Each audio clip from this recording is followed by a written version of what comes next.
শেখ হাসিনার মামলায় তো নাহিদ ইসলামের সাক্ষ্য দেওয়ার কথা রয়েছে, তার সাক্ষ্য গ্রহণ কি শুরু হয়েছে? সাদিয়া কোটা সংস্কার আন্দোলনের ১ নম্বর সমন্বয়ক নাহিদ ইসলাম এই মুহূর্তে আন্তর্জাতিক অপরাধ ট্রাইব্যুনালে এসেছেন এবং একটু পরেই কিন্তু এই সাক্ষ্য গ্রহণটি শুরু হবে। গতকাল প্রথম দিনের সাক্ষ্য গ্রহণ শেষ হয়েছে, আজকে দ্বিতীয় দিনের সাক্ষ্য গ্রহণ চলছে।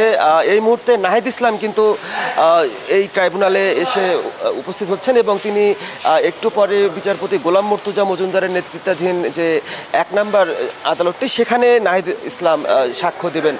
গতকালকে নাহিদ ইসলাম যে সাক্ষ্য দিয়েছেন সেখানে তিনি বলার চেষ্টা করেছেন যে এই যে কোটা বিষয়টি সেটি কিন্তু ছিল ফ্যাসিস্ট সরকারের দীর্ঘমেয়াদী ক্ষমতায় টিকে থাকার একটি হাতিয়ার এবং এর মাধ্যমে যে মুক্তিযোদ্ধা যে সংখ্যা সেটি কিন্তু বিতর্কিত করা হয়েছে এবং আওয়ামী লীগের অনুগত যারা রয়েছেন তাদেরকে এই মুক্তিযোদ্ধা কোটায় ভুয়া মুক্তিযোদ্ধা হিসেবে প্রথমে তাদেরকে নেওয়া হয় এবং পরবর্তীতে এই দলীয় লোকজন যাতে সরকারি চাকরি বিভিন্ন পুলিশ প্রশাসনে ঢুকতে পারে সেই জন্য কিন্তু শেখ হাসিনা চেয়েছিলেন দীর্ঘমেয়াদী এই কোটা ব্যবস্থাটি থাকুক, যাতে তাদের দলীয় লোকজন প্রশাসনে থাকতে পারে, পুলিশে থাকতে পারে এবং তারা তাদের মতো করে সরকারটা চালাতে পারে।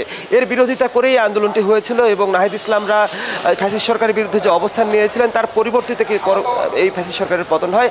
আজকে দ্বিতীয় দিনের মতো সাক্ষ্য দেবেন নাহিদ এবং তিনি তুলে ধরবেন কিভাবে এই কোটা সংস্কার আন্দোলনে সরকার বারবার বাধা দিয়েছে এবং কিভাবে শেখ হাসিনা তার অনুগতদেরকে দিয়ে সারা বাংলাদেশে গণহত্যা চালিয়েছে। এই শুনানিটি কিন্তু 11:30টার পরে শুরু হবে। ধন্যবাদ মাহমুদ।